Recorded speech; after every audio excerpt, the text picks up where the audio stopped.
a voz do cliente. Nós, com muito orgulho, né, e com muita gratidão, a gente convidou a Promon, e aí eu vou tentar ser breve na introdução. Eu tenho aqui o Marco Lamin, tem a Inês, tem a Aline, vocês vão ver que a Promon trouxe tanto a visão do TI quanto a visão do negócio. E qual foi o meu pedido para eles? A Promon é uma empresa de projetos e o nível de maturidade deles é altíssimo. Como a gente está falando de um projeto que começa e vai ter longuíssima duração, fases de planejamento, o que eles encontraram pelo meio, como mitigaram riscos, esse foi o meu pedido para eles para compartilhar com a comunidade. Tá? Então, meu muito obrigado. Lamin, a palavra é tua. Bom dia, pessoal. Espero que estejam todos bem aí. Agradeço também, Borba, pela oportunidade, pelo espaço, né? Então, vocês imaginam, né? Você falou tanta coisa aí que a resposta ficou grande agora. Fala que é uma empresa que trabalha muito com projeto, né? E é bem isso. Eu vou começar falando um pouco do contexto de negócio da Promon, que acho que isso vai explicar também um pouco do que a gente trouxe nos outros 2 slides para vocês e para poder compartilhar um pouquinho aqui com vocês também. Imagine, né, uma empresa que trabalha com projetos, que gosta de ter um escopo bem definido, gosta de ter preço também muito bem mapeado logo no começo do projeto, como foi desafiador passar isso aqui internamente, passar para o boarding, de que a gente tinha também, né, vários pacotes e várias entregas durante 25 e ao longo de 26. Então, o primeiro desafio foi esse. Mas, como eu comentei, trazendo aqui o pano de fundo, o Grupo Promon, ele é um grupo aí de mais de 60 anos de história, é um grupo genuinamente brasileiro, né, que tem alguns pilares. O primeiro pilar ali é a Logicalis, que atua bastante no setor de tecnologia da informação e comunicação. Outro pilar é o pilar da Promon Engenharia, que é uma empresa de mais de 60 anos de engenharia aqui no mercado nacional e também internacional, atuando nesse segmento de energia, óleo e gás, química e petroquímica e indústria de processo e manufatura, mas são todas empresas genuinamente de serviços, né? Então, temos ali mais de 3 mil projetos executados em mais de 40 países. E vou destacar também a Forze, que é uma empresa novata ali do grupo, que vem complementar um pouco a atuação da Promon Engenharia no cenário da operação e da manutenção dessas plantas industriais que a Promon costuma atuar, desde a fase dos projetos conceituais, do início da ideia de se desenvolver ou não algum projeto industrial, até a construção dele em si, e a Forze vem trazer tecnologia na manutenção dessa operação dali para frente. Tá? Então, em cima desse contexto, eu vou compartilhar com vocês a parte de TI, mas antes eu vou pedir ajuda aqui da Aline, que é uma das responsáveis pela área de tributos aqui da empresa e que foi também peça fundamental ali não só no planejamento, mas na execução das atividades do trabalho da reforma tributária no ano de 2025. Bom dia, pessoal. Primeiramente, eu agradeço a oportunidade. Me chamo Aline Rosa, sou aqui do time de tributos da Promon Engenharia. Também está com a gente a Inês, a Kelly e a Kathleen nessa reunião, todos do mesmo time. Vou falar com vocês como que foi o projeto da reforma tributária aqui na Promon. Então, no primeiro bloco desse slide, fala sobre capacitação. Lá, desde 2024, a gente vem acompanhando todas as atualizações via webinar. A gente está assistindo até hoje, vai assistir até 2032, porque ajuda bastante a ver estratégias, a ver novidades. No início de 2025, a gente iniciou um curso de capacitação específico da reforma tributária, que também está ajudando a gente totalmente em relação à reforma. Temos um grupo de estudo da reforma tributária dentro da empresa, então toda semana a gente tem reunião para falar algo da reforma tributária.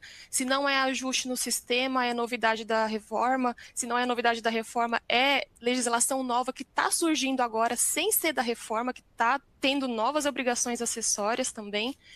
Temos uma consultoria externa, onde esse consultor ele nos possibilitou visualizar o primeiro impacto que a gente ia ter na prática da reforma tributária. Então, ele fez um trabalho ali mostrando em todos os anos, 2026, 2027 até 2032, quais seriam os impactos, débitos, créditos, IBS, CBS. Temos a participação do nosso diretor tributário em comitê de associação de tecnologia e engenharia, onde ele também traz novidades para a gente, tanto da reforma quanto da legislação atual, que está sofrendo alteração também. E aí, com toda essa base de compreensão e entendimento da reforma, a gente fez no ano passado workshops relacionados à reforma tributária. Mostrar para essas equipes quais seriam os impactos, o que era a reforma, o que a gente precisava de estratégia nessas áreas. Preferimos não fazer um único workshop, mas sim vários, ali no máximo de 18 a 20 pessoas. Ao todo foram 18 workshops.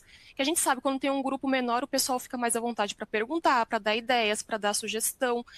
E aí, depois desses workshops, a gente fez reuniões de acompanhamento de cada área. Então, o que vai precisar ajustar no jurídico? Contrato, cláusula contratual. A gente foi fazendo essas reuniões de acompanhamento.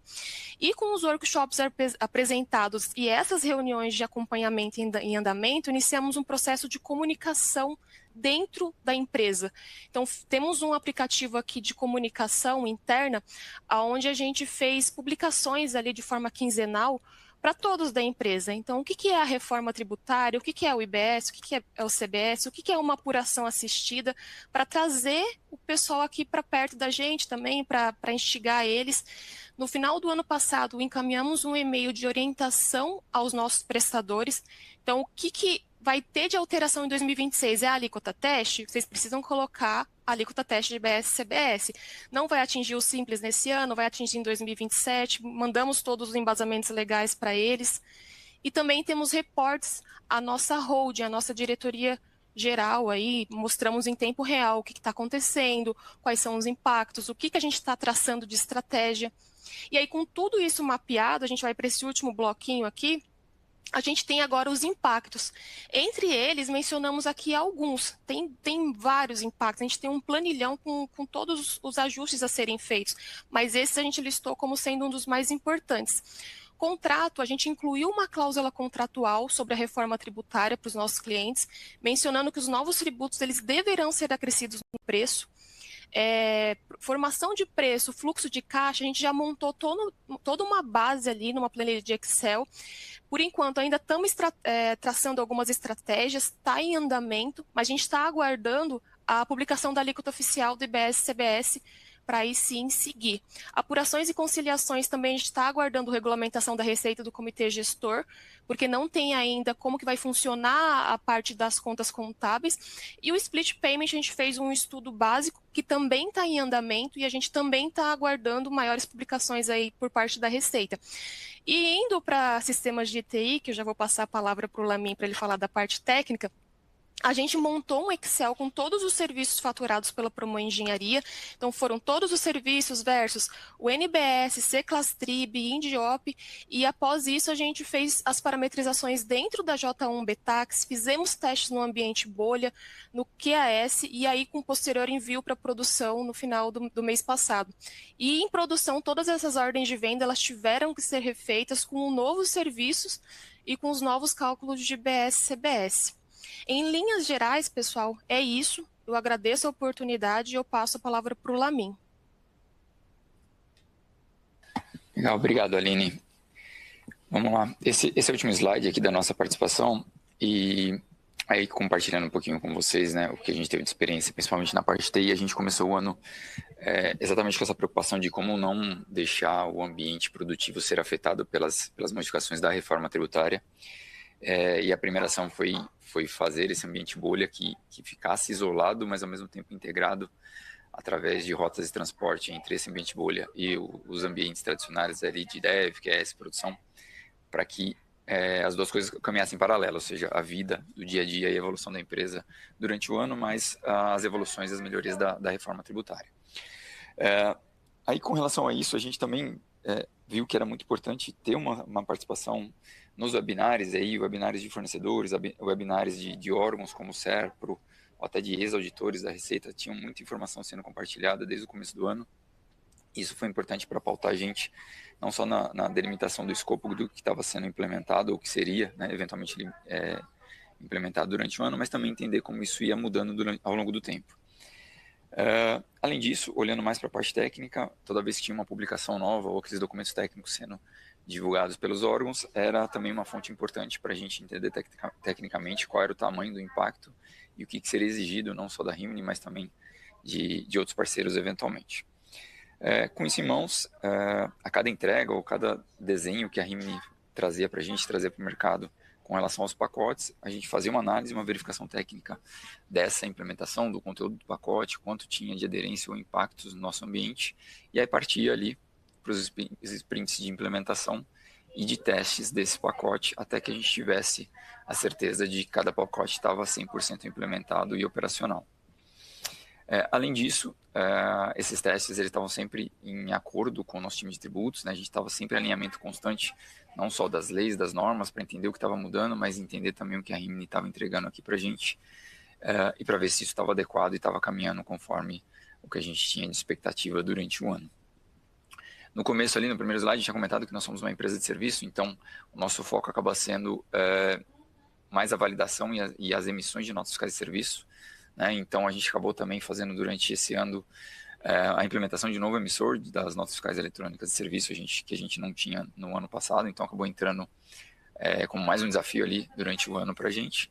E no final, né, o que a gente acabou achando interessante fazer também foi um Go Live orquestrado com todas as áreas que estavam impactadas, né, conforme a Aline comentou ali no slide anterior, com uma janela de faturamento, uma parada pequena de faturamento entre o Go Live técnico e o Go Live de fato, a liberação para os usuários voltarem a utilizar e emitir os faturamentos.